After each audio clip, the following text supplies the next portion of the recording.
Question number 1, कोई धन 10% वार्षिक साधारण ब्याज के बदले 15% दर पर 2 वर्ष के लिए उधार दी जाती तो उसे 1,000 रुपया अधिक ब्याज प्राप्त होता, तो धनराशि क्या थी। अब इस प्रश्न में दर दो प्रकार का 10% और दूसरा जो रेट ऑफ इंटरेस्ट है वो 15% है, लेकिन यहाँ पर समय 1 टाइम से दिया गया है और जो ये आपका हो गया रेट 1 और ये हो गया रेट 2, लेकिन यहाँ पर टाइम एक ही दिया गया है। जो टाइम है आपका वो टाइम आपका दिया गया है 2 वर्ष। जब किसी भी प्रश्न में जितना टाइम समय दी गई हो उतना ही बार दर भी होना चाहिए, लेकिन इस प्रश्न में यहाँ पर समय जो है वो आपका 1 टाइम्स दिया गया है, लेकिन रेट ऑफ इंटरेस्ट 2 टाइम्स दिया गया है।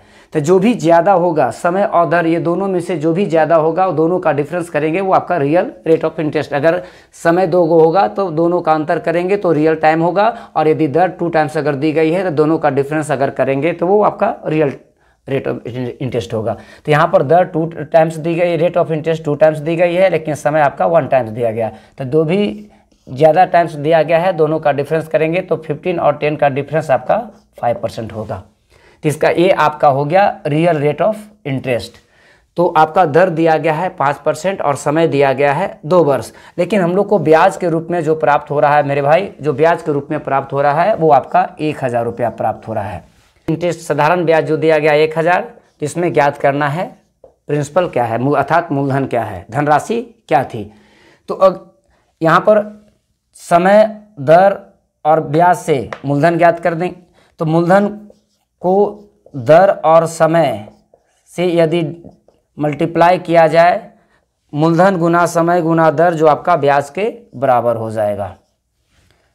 यहाँ पर हो गया P into 5/100 into 2 equal to 1000। ये 5 दूना 10 कैंसिल हो गया 1 0 के साथ, तो प्रिंसिपल जो आपका हो गया वो क्रॉस मल्टीप्लाई अगर करते हैं तो 10,000 रुपीज़ इसका प्रिंसिपल हो गया, अर्थात मूलधन 10,000 रुपया हो गया। अब इसमें ऑप्शन को देखा जाए तो इसका आंसर ऑप्शन नंबर ए हो गया मेरे भाई।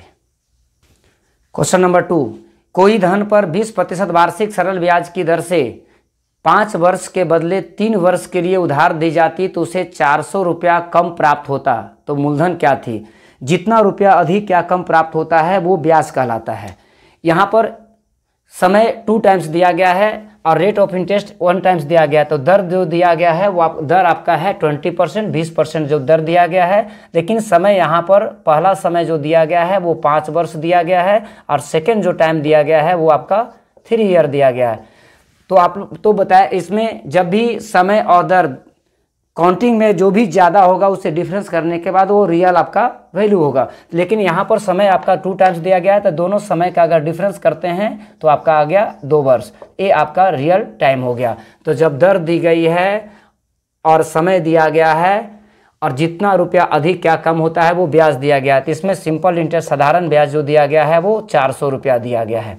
तो अब इससे निकालेंगे, इसे प्रिंसिपल निकालना है। तो जितना रुपया ब्याज के रूप में प्राप्त होता है उसे समय और दर को गुना करने के बाद डिवाइड करेंगे, तो 20 दूना 40 से डिवाइड करेंगे, प्रतिशत था इसलिए 100 से मल्टीप्लाई कर देंगे, तो ये आपका हो गया 10, तो प्रिंसिपल आपका जो हो गया वो 1000 रुपीज़ हो गया, अर्थात मूलधन 1,000 रुपया था, जिससे कि इतना वर्ष के बदले इतना वर्ष इतना प्रतिशत वार्षिक दर से दिया गया, तो उसे 400 रुपया अधिक अर्थात ब्याज के रूप में प्राप्त हुआ। तो अब इसका ऑप्शन देखते हैं, इसका ऑप्शन नंबर बी हो गया मेरे भाई। क्वेश्चन नंबर 3, 15% वार्षिक साधारण ब्याज की दर से कितनी धनराशि उधार दी जाती यदि 10 वर्ष के बदले 15 वर्ष में उसे 600 रुपया अधिक ब्याज के रूप में प्राप्त होता। ये भी प्रश्न उसी 2 प्रश्न की तरह है, इसमें भी आपका समय और दर, इसमें समय आपका जो है 2 टाइम्स दिया गया है, लेकिन दर आपका एक ही बार दी गई है, तो वो भी उसी प्रश्न की तरह है। तो इसका उत्तर मेरे भाई आप कमेंट सेक्शन में देंगे क्या होगा।